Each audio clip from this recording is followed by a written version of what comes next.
But now is the time I would like very much to introduce Emma Stone.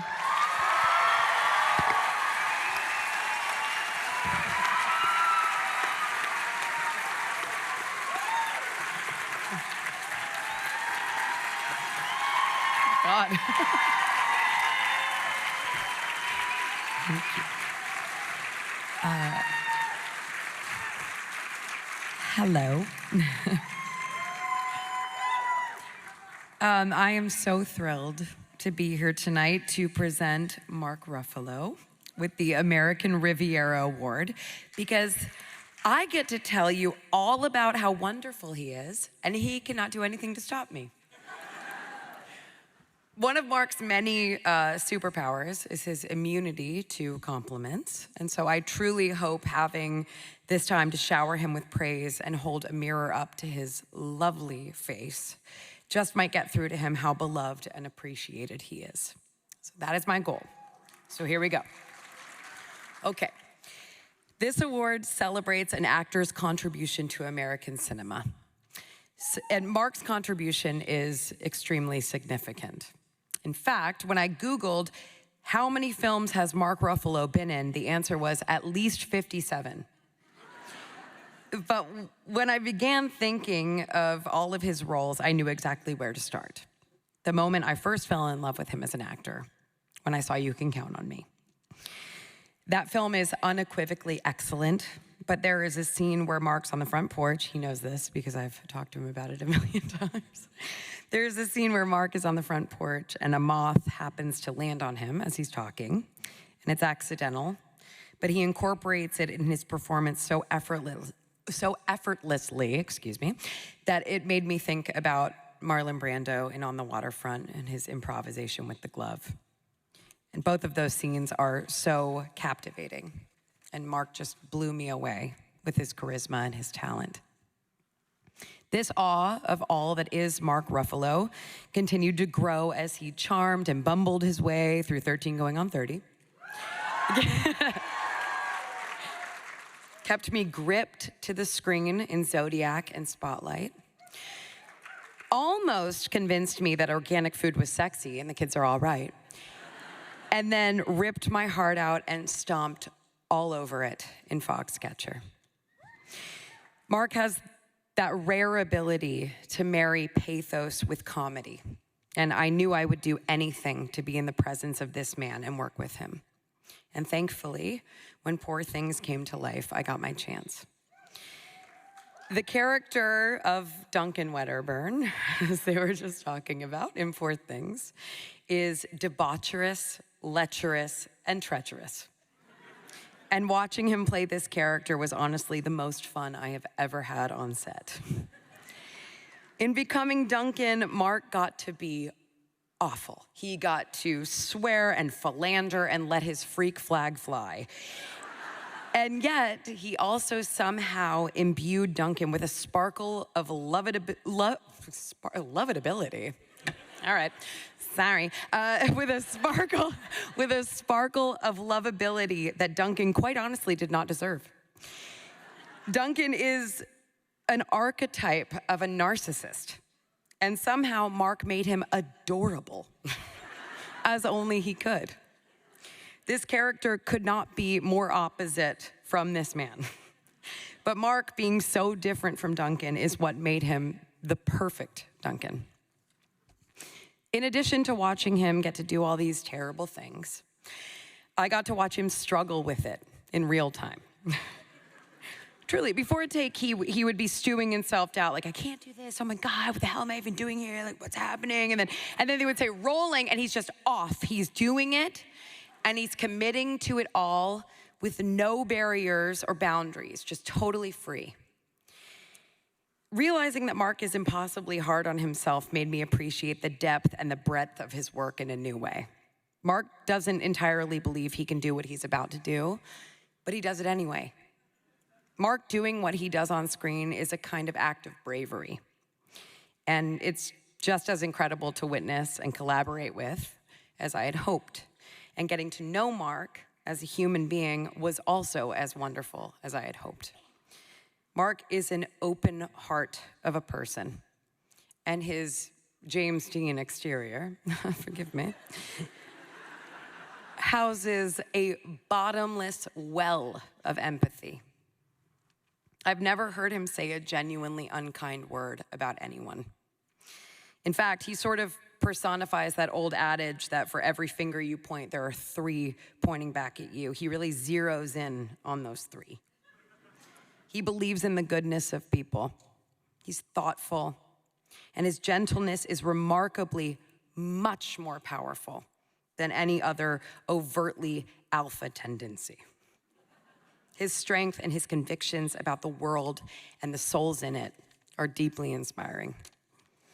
So I am so grateful for moments like this where we all get to applaud and celebrate a truly wonderful talent and person.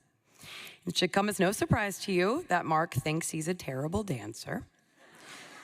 But as someone who has had a few excellent dance partners, Mark, let me tell you that I would dance with you any chance I get.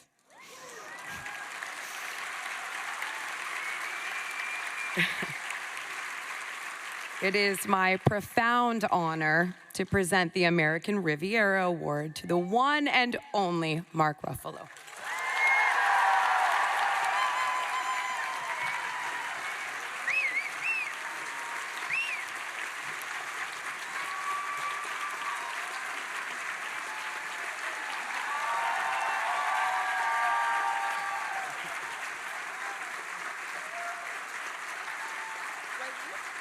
That's cool. It's cool.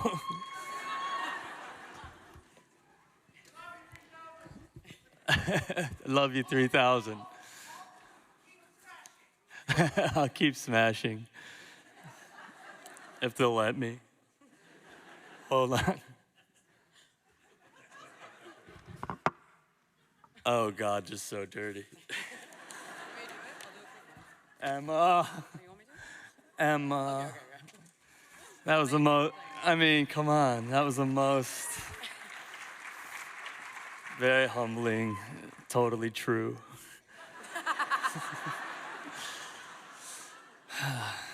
I think I'm gonna get over it. It just never happens. Thank you, Anne. That was really beautiful. Thank you. Thank you, Roger Durling. This is, what a cool. Thank you, Santa Barbara Film Festival. Thank you, Searchlight Pictures. David Greenbaum, I think you're here somewhere. And Yorgos, who's not here, but if he was, I would be really anxious. Thank you, Emma. So my native friends have asked me to do a land acknowledgement to honor their part in America.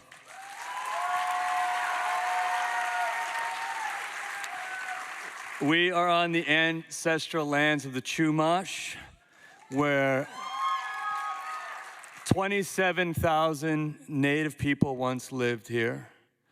So I want to thank them for hosting us in spirit tonight. Just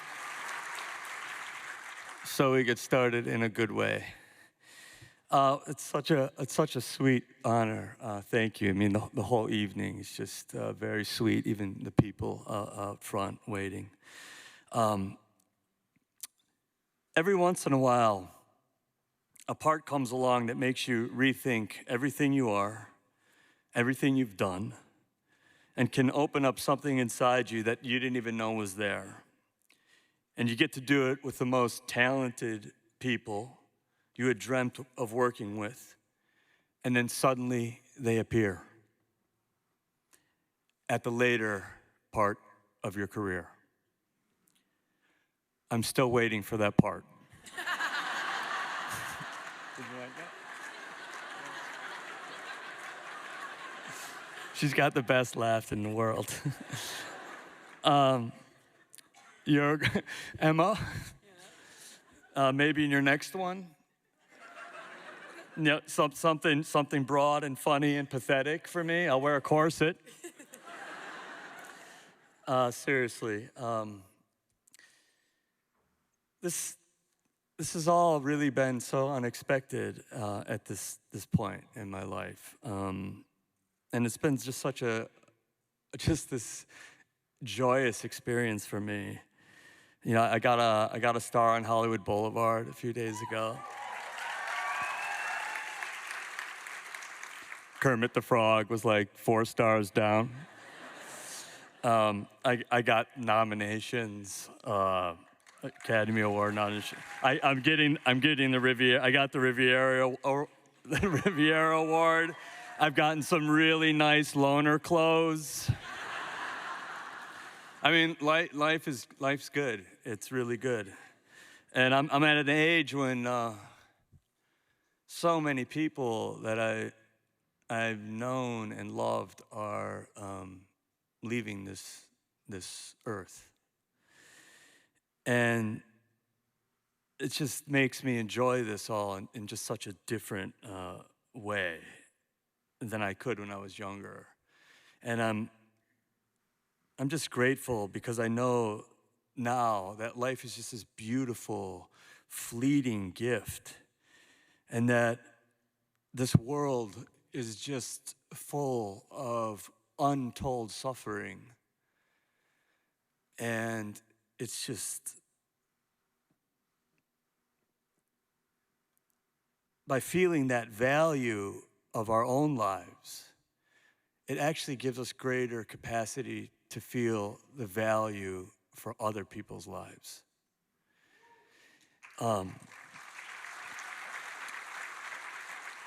I mean, it's goddamn hard to be a human being, you know? It is. It's just hard. And so we're here to, you know, we're here to value, we're here to value each other and value life and to love. And we're here to celebrate the love that we universally share and the chance to tell the stories that excite in us our common humanity and vulnerability. Tonight, there's 1.9 million people on the border of Egypt who are so afraid for their lives right now. And why it's happening is equally horrible for the people in Israel that were lost. But we can't bomb our ways into peace. And we can't act like what's happening isn't happening. It just doesn't do us service.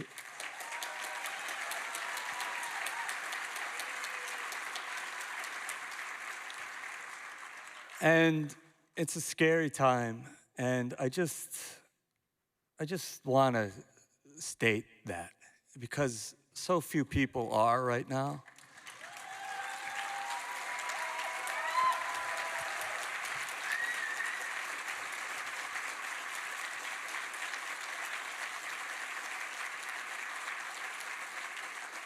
And we gotta, you know, connect to our humanity so that we can all be more human. And so I thank you. This is a great honor to be here tonight. It meant so much to me. And Sunrise, I love you. I'm really looking forward to the next half of this journey. And my family, I'm so grateful for you.